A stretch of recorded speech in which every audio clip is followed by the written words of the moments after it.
Last Wednesday, President Trump pardoned General Michael Flynn after years-long persecution of the general.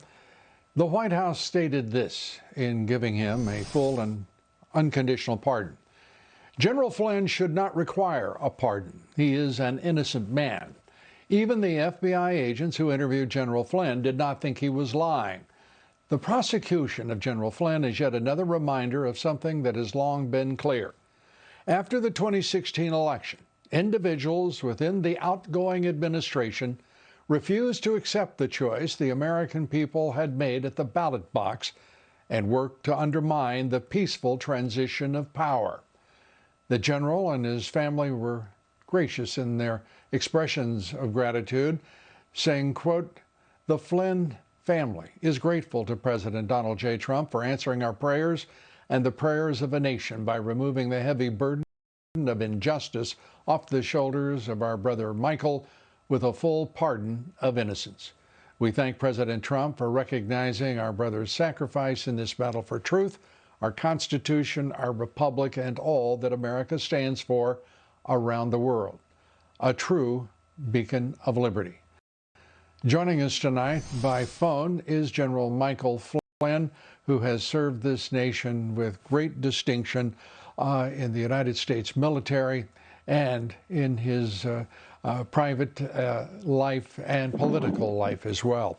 General, first of all, it's an honor to have you on the broadcast, and we are absolutely thrilled that President Trump took this action.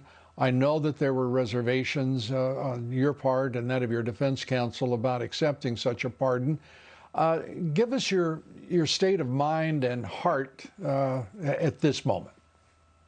Well, first of all, Lou, thanks very much for having me on your show, and for your audience, and for you personally. You have been a beacon of light for this country and have been really relentless in the pursuit of truth. I honestly do not. It has not sunk in yet, Lou. It will. I would say, and I just reemphasize some of the points that you made from my family's letter. My faith in God. He's an amazing spirit. He's an amazing light in my life. The strength of my family, particularly my wife. We've been together, for decades, since we were 13 years old, and really what I describe as true friends, Lou. Patriots all across this country. Friends that I've had from when I was a kid to those that I met in the military. But the outreach by America to my family and I is just extraordinary, and it has really given me the resilience that I have been able to be blessed by to fight through this and get to the point where we got. And I really do appreciate the president for seeing what he and what the White House described as a pardon of innocence, because that's exactly what it is. It is that. It is also, I know your defense attorney, Sidney Powell, who has worked tirelessly and relentlessly in your behalf. She, at one point, hated to see the president give a pardon, and I know that means that you were concerned about it as well. How did you overcome that reticence? I'll put it that way. Well, I think at a certain point in time, knowing myself, I'd have probably just continued to go and go and go. But as my family and I, particularly my wife and I, talked about it and honestly prayed over it, we came to the conclusion that this was the right moment in time to do this. The justice system that we were facing was just not going to function properly. And it was very, very obvious that was going to be the case. So, we went and made the decision that this is the direction that we wanted to go, and good enough for President Donald Trump for coming through, and we're certainly grateful to him.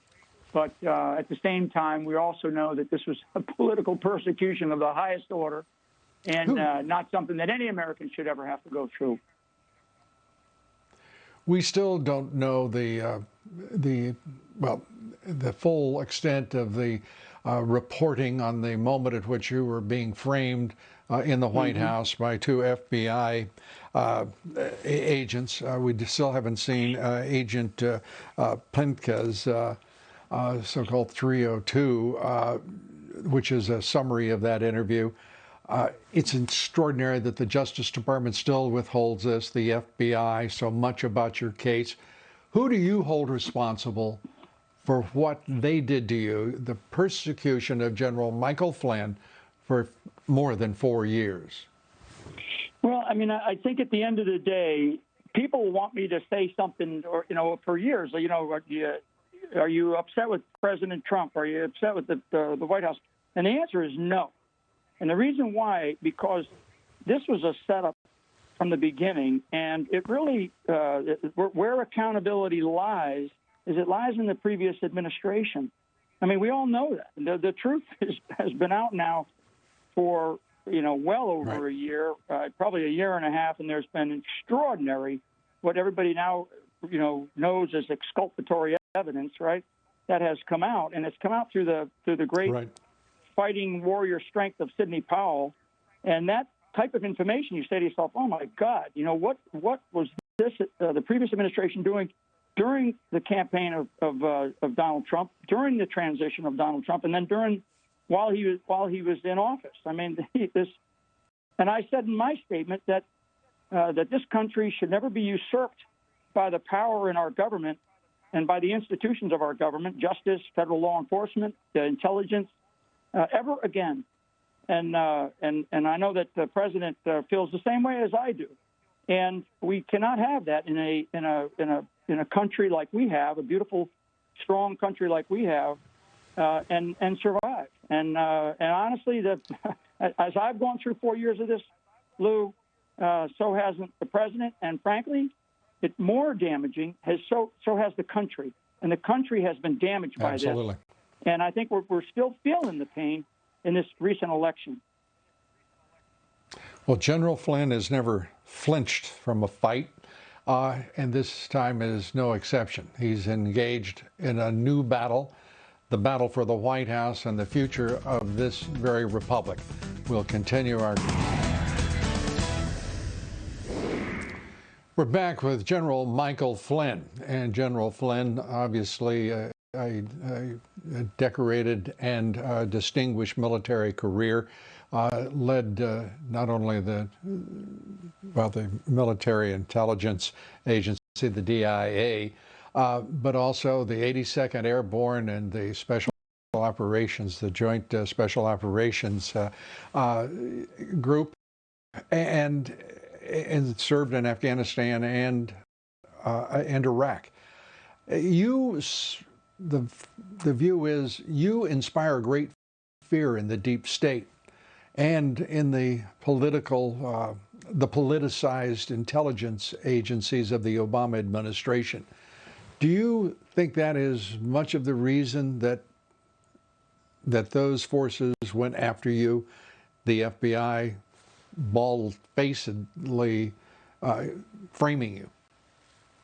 Well, I tell you what, Lou, I think that it's that, and there are other considerations as well that I know that they did not want me standing by the side of Donald Trump certainly during his early days of his administration, because of the things that the systems that I know, the processes that I know, how the institutions function, particularly the intelligence community, particularly the Department of Defense, and even elements within the State Department, and other parts of our national security apparatus, which is both foreign and domestic. So it ranges, but it's interesting that the transition conversation that President Obama had with President Trump, he only talked about two things, two people. One was dear leader Kim Jong-un, and the other was General Mike Flynn.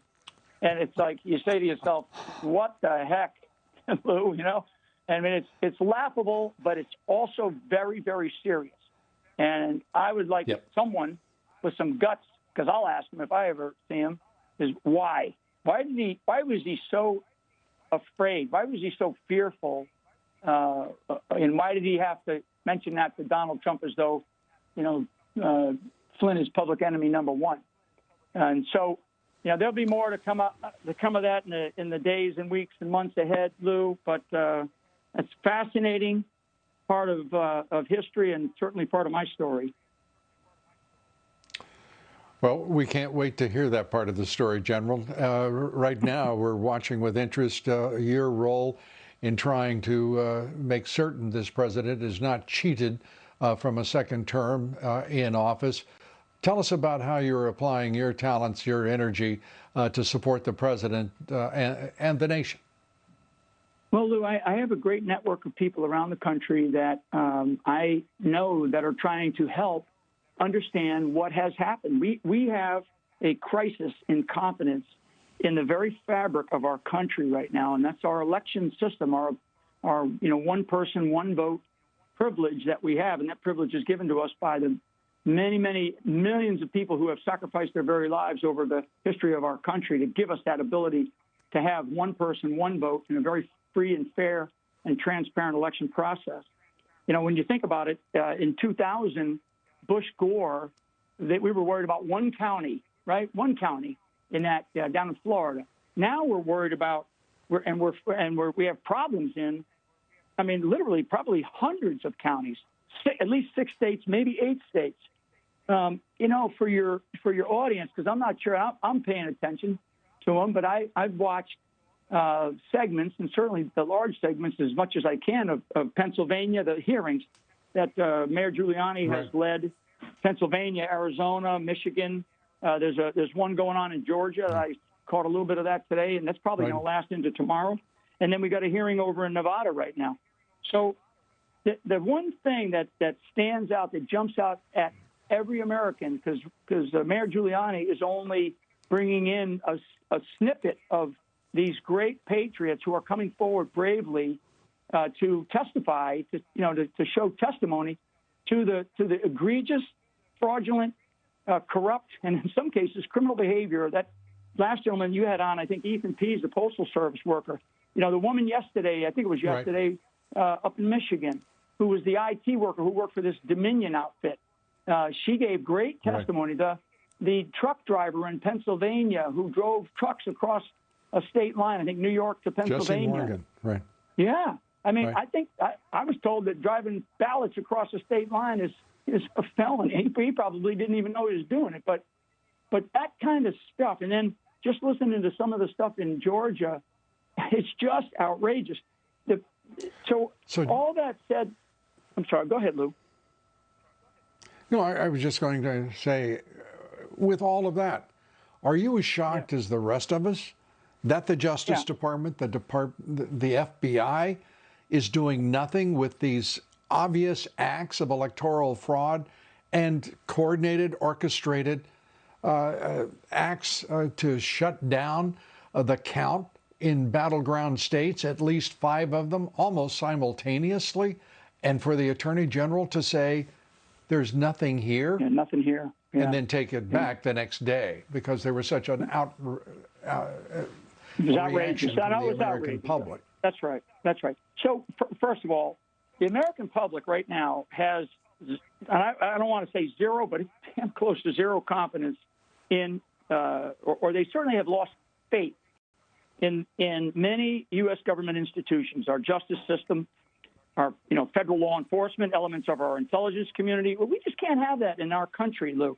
And this is just compounding it by what's happening here. And when people, and that, like you asked that last gentleman, did you go to the FBI? Well, the Postal Service has its own investigative services, but we have. I'm aware of people who are witnesses. One of whom is in ICU. Another woman who's had her house broken into twice. Another woman who's had her tires slashed. Multiple threats to people's lives, certainly to their job losses. That woman up in Michigan talked about that yesterday. She had to move, change her phone number. She's got 2 children. Geez. So we cannot have that. And I have at least one example, and it's actually more than that, but I'll just, one example of someone going to the FBI, reporting what is clearly a crime, and then never hearing back from them. So I don't want to leave it at that with you right now, but I'm telling you, we cannot have that in this country, in this crisis that we are going through right now. And the last point that I'll add, Lou, is that our election process should not be decided in the courts. It should not be decided in the court system. It should be decided by the people of this country. And we have a constitutional process. It's a shame watching these legal battles that are going back and forth in the court system. And at the end of the day, the people of this country, and there was there's a viral video out there of a great gentleman up in Michigan who basically says, hey, we are not going to have confidence in this thing unless we get this right. So the governors of these various states, some of which I've mentioned, they're going to have the guts to say either we're going to have a country and a fair and free election process or we're not. And if we don't, I am afraid to think about what people will do in the future, because, again, we're a constitutional republic. This is our ability to vote is a foundation. Go ahead, Lou. Sorry. Well, General, I know that you're working as hard as you can to make certain that this president is not cheated of a second term and that this nation is preserved. You said that our election shouldn't be decided in courts, and they sure as hell shouldn't be decided in either Barcelona or Frankfurt, Germany. General, it's always great to talk with you. Thanks for being with us, and come back soon. All the best. Up next,